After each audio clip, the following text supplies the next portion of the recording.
Have you ever pulled up to the gas station, looked at the price, and just thought, wait, what happened? Why did it jump again?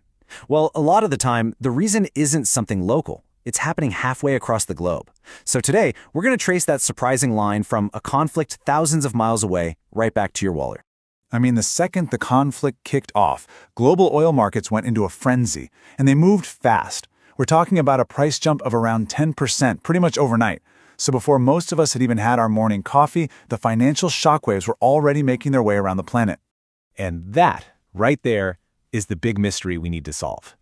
If no actual oil was taken off the market, no pipelines were shut, no tankers were stopped, then why the huge immediate price hike? This is where it gets really fascinating, because it's not actually about physical oil. It's about geography, and it's about fear. To really get why this happens, we need to zoom out. Way, way out. Because what you're about to see is how the stability of the entire world's energy supply can hang by a thread, all because of one very narrow and very strategic strip of water. And the numbers here are just mind-boggling. A full 20%, that's 1/5, of all the oil and natural gas that the entire planet consumes has to funnel through this one single spot.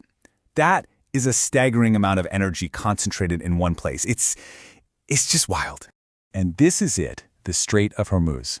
The best way to think about it is like the jugular vein for the world's energy supply.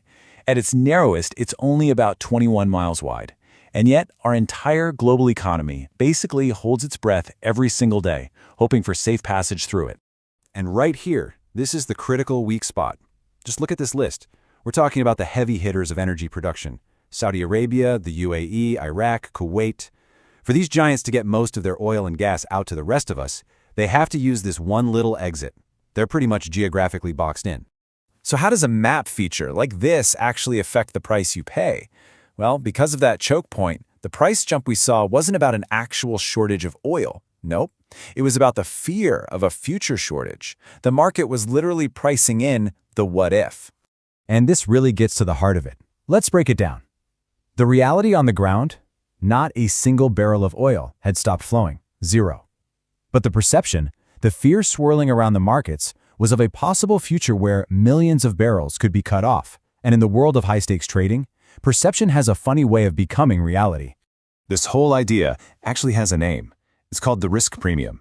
And it's basically the price of fear. Traders literally add this extra cost onto the price of a barrel of oil just to protect themselves from the risk, from the uncertainty that this conflict could escalate and block that vital waterway. And believe me, this isn't some new thing. We've seen this movie before. If you look back to the Iranian Revolution in 1979, the actual drop in oil production was pretty small, only about 4%. But the sheer panic that ripped through the market, it caused prices to literally double.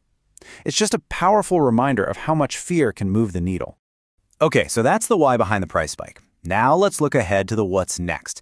Because depending on how this whole situation unfolds, the price of oil and what that means for all of us could go in one of three very different directions.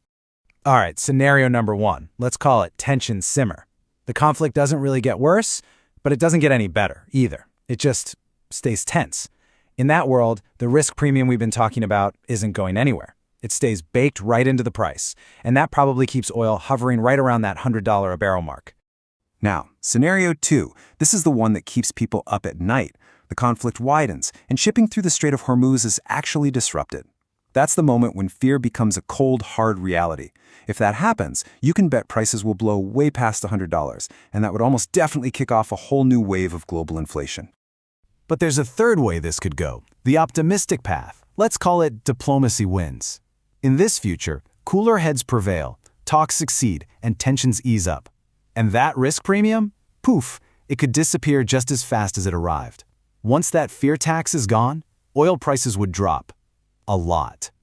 Okay, so we've covered a ton of big global ideas here. Choke points, risk premiums, geopolitics, but let's bring it all right back home. What does a $100 barrel of oil actually mean for you? Well, the thing is, it's so much bigger than just the price at the pump.